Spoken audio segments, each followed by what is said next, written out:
Edition. It's having a little issue with some condensation, so I had to put a fan over there to blow it out. Week. And yet again this week I don't have brew footage, and I'll tell you why after I crack open this beer. So, like I said, in my last homebrew Wednesday, I'd be getting some beer. Maybe 2 or 3 days to repair and get things working, and still don't have a webcam working thanks to Windows 10. But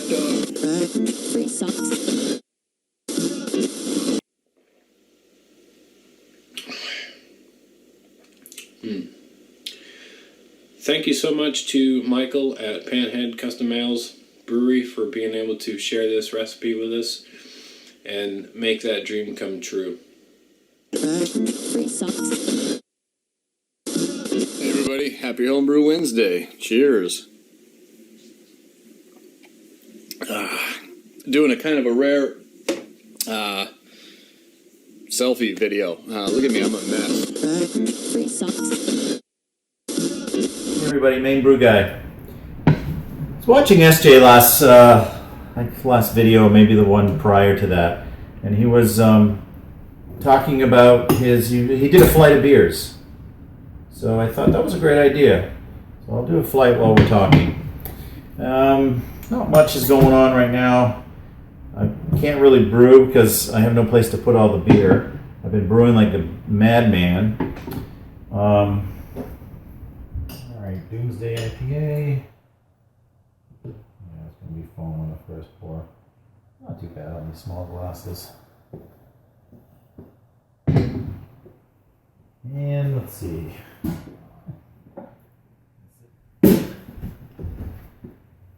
This is a Kolsch bottle. Of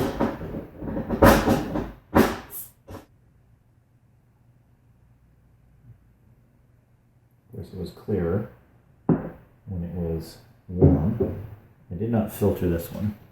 I didn't use any gelatin, or I didn't use anything to drop this one clear, so that's a lot of chill haze.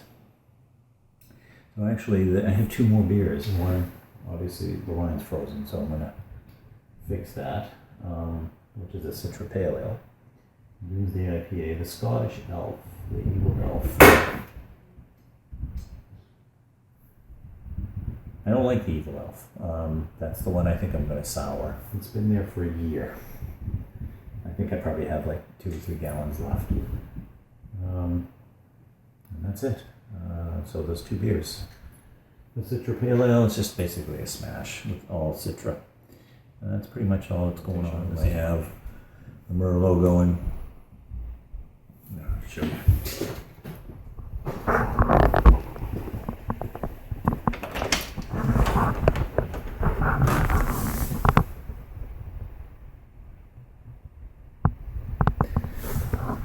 And I have this. It's the other half of the Orange Blossom Pale Ale. I'm letting this one finish out even more. The honey is taking forever. What I did was I stopped the other one in its tracks by putting it in a keg and then sticking it in the refrigerator. So I kind of halted the honey fermentation in its tracks. So this one's going to be a little different, probably a little more dry and a little more astringent. I don't know. I may have to back sweeten it. That was the first time I made it. I had never used orange blossom honey before, so I thought, why not? Just remember, when you use honey in your beer, it's basically a mead. It's going to take forever to ferment out. So you just keep tasting it, you keep sampling it, until you like it, and then you put it in a keg and you stop fermenting. Currently, as the Kolsch warmed up, you can see it's much clearer now. I just think my fridge is a little too cold. 2.3 Celsius. I need to adjust it.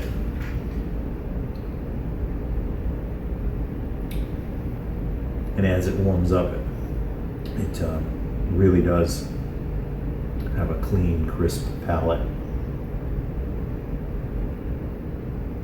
There's not much to a Kolsch. You're either going to like it or you're not. Like a Pilsner, there's not much to hide behind. Black Betty is just a real favorite of mine. It's one that when I first brewed it, I tried to tweak it, thinking I could make it better, and every time I tried to tweak it, I made it worse. So I went back to the original recipe, and it's just a beautiful beer. I love it. It has a great aroma. Even 3-4 months later, which is I'm getting to the end of this. It's got great legs on it. It's just a really smooth IPA. And that benefits from a warm up as well. This lemon wheat, it's kind of like a, I don't know. I would classify it as somewhere in between like a UFO and an Alpine Spring from Sam Adams. So it's pleasurable beer. Not a lot of banana, more clove, I think. And that was probably just the fermentation range. And my Citra Pale Ale.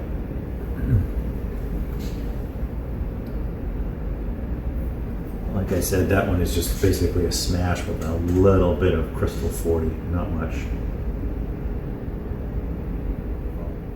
And then the Doomsday IPA. Really good IPA, guys. I'd like to get that recipe up for you guys to try.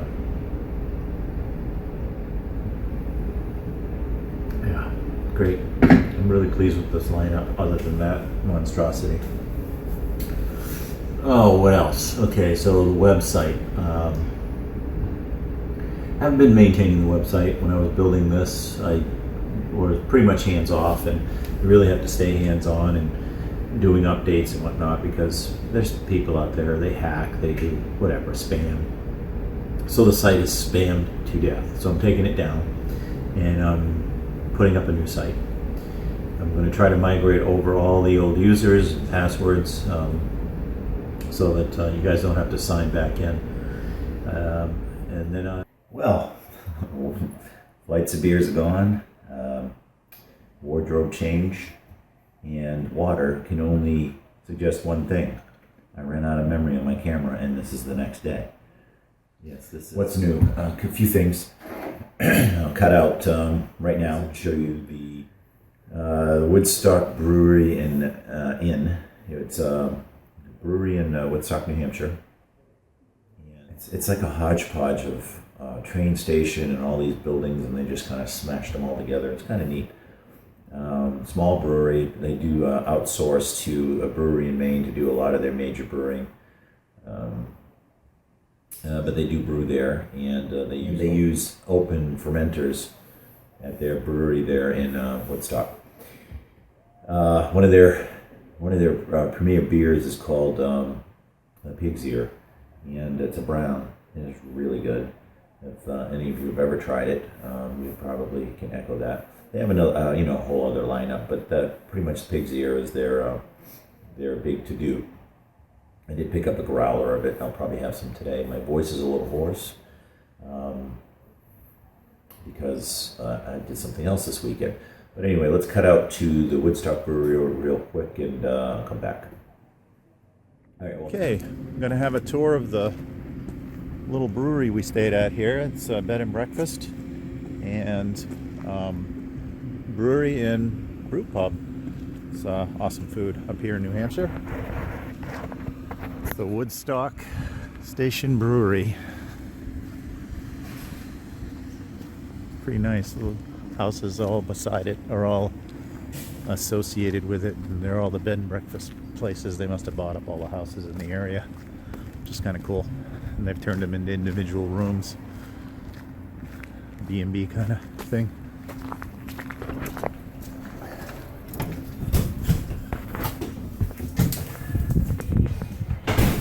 This is early in the morning. The brewery tour starts at noon. Cool.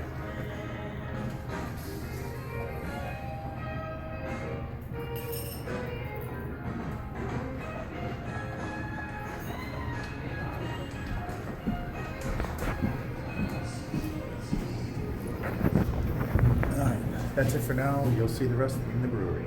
Cheers.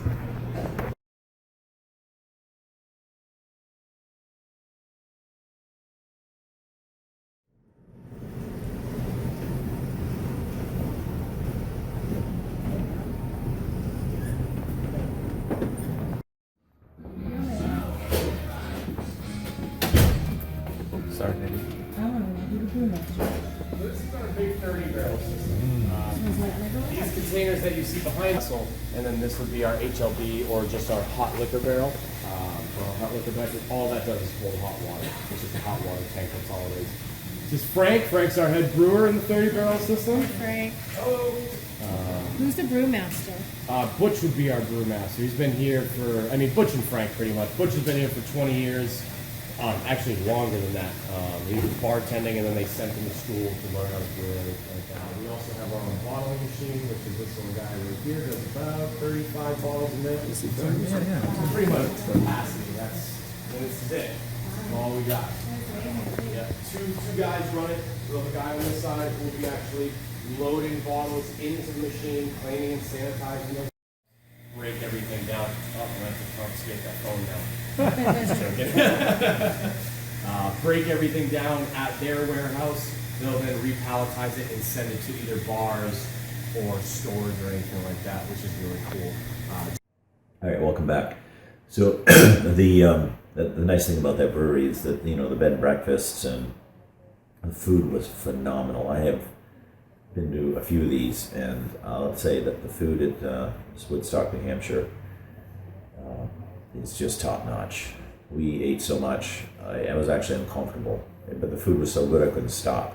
And then for the rest of the night, I was so uncomfortable because I had overdone it, overindulged.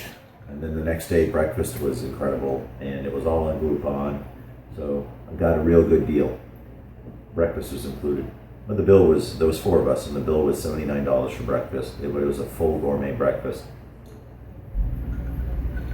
But it was all included in the Groupon price, which included a growler of beer in a glass.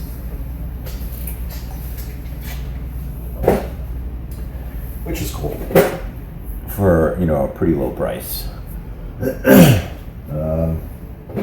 Apologize for the scratchiness in my voice, but I was yelling at the Patriots game. Patriots train leaves South Station at 2 p.m. with stops Jack Abbey Brewing, Kiwi Rising. Stadium at 3:05 from Rhode Island. The Patriots train. Why is that leaves important? Green Airport Well, 1:30, because I am stops at in Providence, South Attleboro, Patriots Attleboro, and Mansfield. playoff It game, arrives at the and we are stadium at tailgating. 3:05. Cheers. Remember, all trains.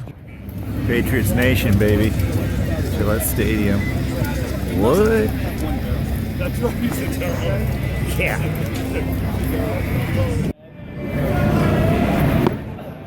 A towel.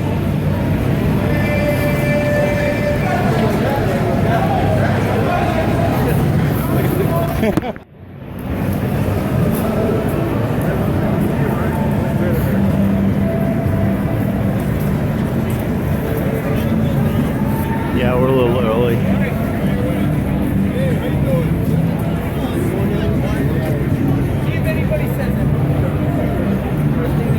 Be a nice TV to fit in your house. Yeah, there we go. One TV for the bar in my house.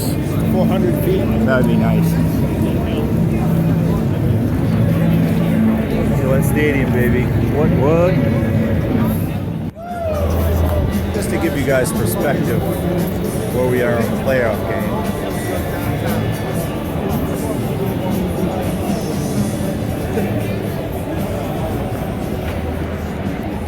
This is not zoomed. I am right here. Right now Kansas City's out on the field just kicking the ball, moving around a little bit. So we got Pat's player. Can't see what his number is. My wife is a big Gronkowski fan.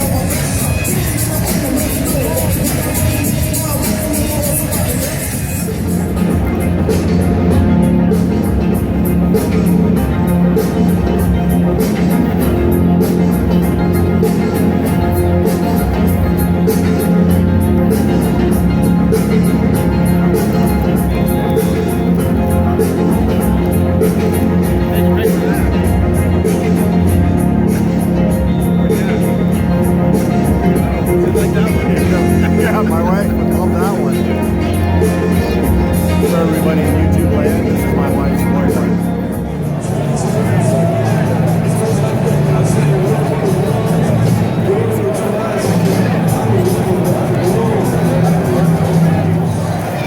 Oh yeah, they won.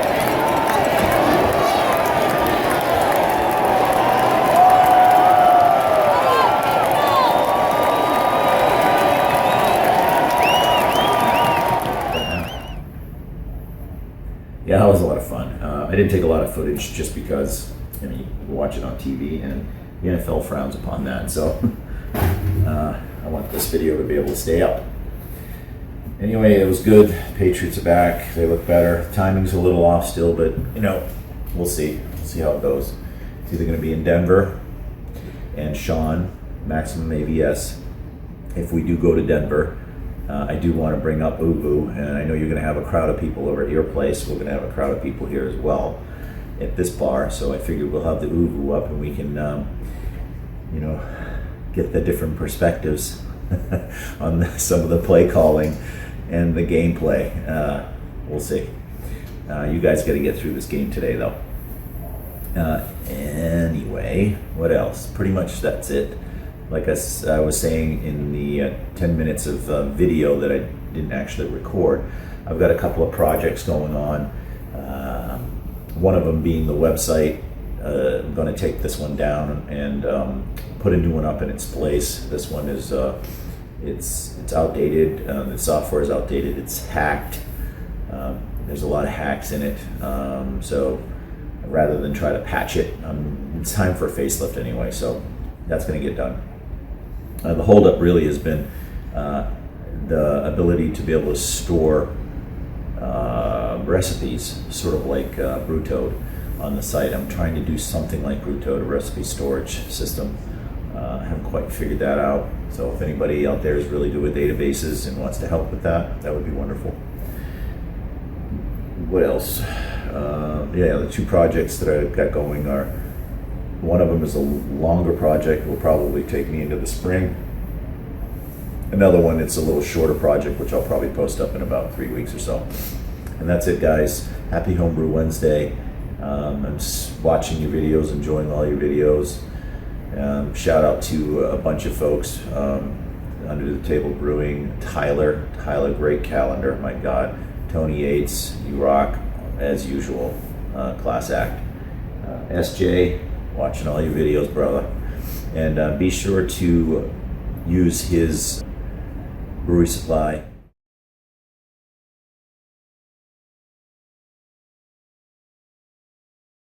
I'm going to try to place orders through him as much as I can. And so plan ahead, order through SJ. It wouldn't be practical for those of you outside the US, but for those of us here, I'd say, you know, help SJ too, you know, to fill the home brewer. I know, by the way, Tyler, need to know how to get those calendars, man. I may have missed it on a video, but you gotta put something up for us. Cheers, guys. Happy Homebrew Wednesday. See you in a couple weeks.